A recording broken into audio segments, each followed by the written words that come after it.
About 133 acres of our land was involved in this particular case, which the Supreme Court has now ruled in favor of the applicants. We will be able to develop this. We have an agreement where Godrej and Boyce will develop all our Vikhroli land through Godrej Properties, who will be the development manager. They get a 10% fee for the development management. Godrej and Boyce does the investment, and out of the 10 percentage points of fee, Godrej Property gets about 2% goes into advertising and planning. So 8 percentage points goes into the bottom line of Godrej Properties. All right, that was Adi Godrej commenting on a Supreme Court decision that has ordered the freeing up of private forest land in Mumbai city for real estate projects. And this news has been driving up Mumbai realty companies through the course of this day.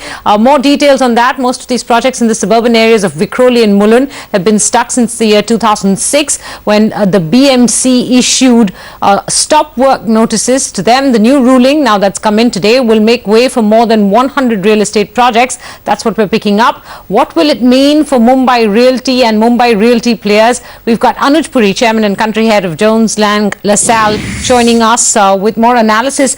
Anuj, from what we understand, Mr. Godrej said that Godrej will, this decision will have a favourable impact on 133 acres of Godrej land, and then we're told that this will also help Oberoi Realty's Mulund project, which is about 3.3 million square feet, estimated at sales of 4,000 crore rupees. These are the two big positives of projects that will benefit from this decision. Would you like to add to that list, or have we got it right? I think there are several other developers. They may not be listed, okay, but there are several other suburban developers who've got many projects. And you know, I think an important point to bear in mind is that many of the other unlisted developers had actually gone ahead and sold their projects, and many of them were halfway under construction.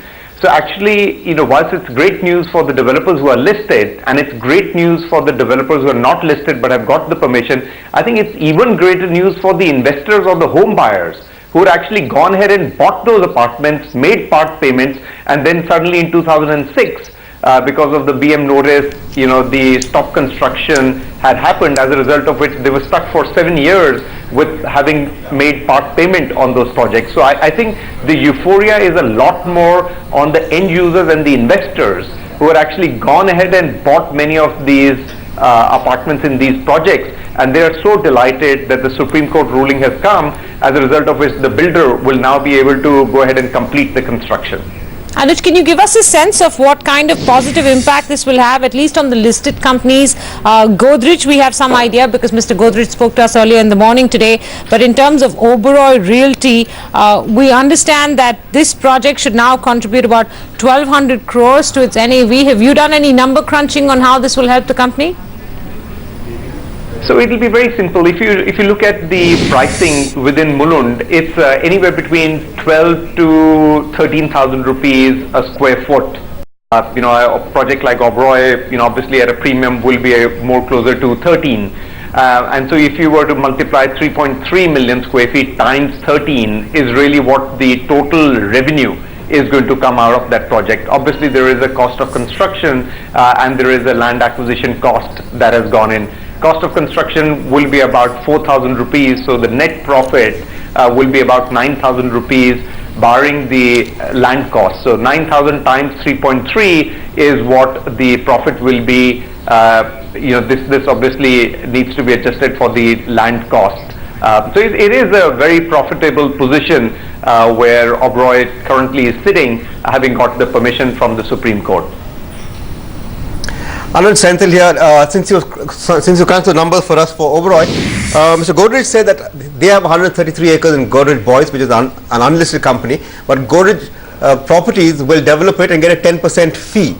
Any idea on what kind of money that will be, the 10% of how much? How much will that 133 acres yield for Godrej Boyce? So,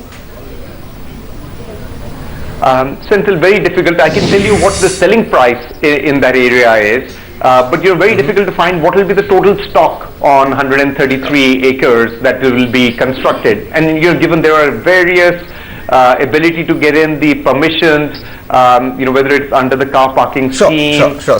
whether there is an extra premium any ballpark? Otherwise, it'll be, say, about 16 to 18,000 rupees as the sale price times 10%. And as Mr. Godrej said, is 2% of that is cost. So it will be 16,000 times 8% is what the net profit will be. The only variable to that is that how much would they be able to construct. So when I say 16,000, that's per square foot. I think the question mark will be is what's the total size of the development that they will be able to develop at the site. What's this going to mean to prices in other parts of Mumbai, and is there going to be bad news for listed companies that have ongoing projects in the rest of Mumbai?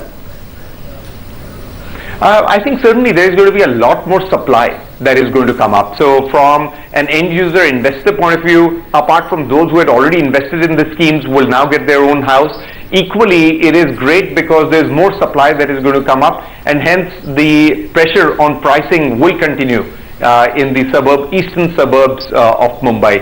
So clearly, listed companies who've got projects there, and if they were hoping that they were going to be able to increase the price, given that that market had become very supply constrained, I think their assumption on that would go wrong, and their ability to increase the price is just not going to be there because there's a huge amount of supply that is going to come up. As I said, it's good news from a consumer point of view, but perhaps not so good news if you're a developer and you've already got a scheme going in the eastern suburbs that has been launched, and the developer was thinking that he's going to start increasing the price given the supply constraint. Were there any listed companies on that bad news list, Anuj? I think not as many listed companies in that area. Bombay also doesn't have too many listed developers, unlike Bangalore and Delhi. Bombay is pretty much restricted on the number of listed companies in the real estate play. Senthil, you had a question? No, that was it, Menaka. All right, Anuj, we're going to thank you there. We would love to stay and chat a little bit more about Mumbai Realty. Unfortunately, it's earnings season. We've got to head out to the Union Bank.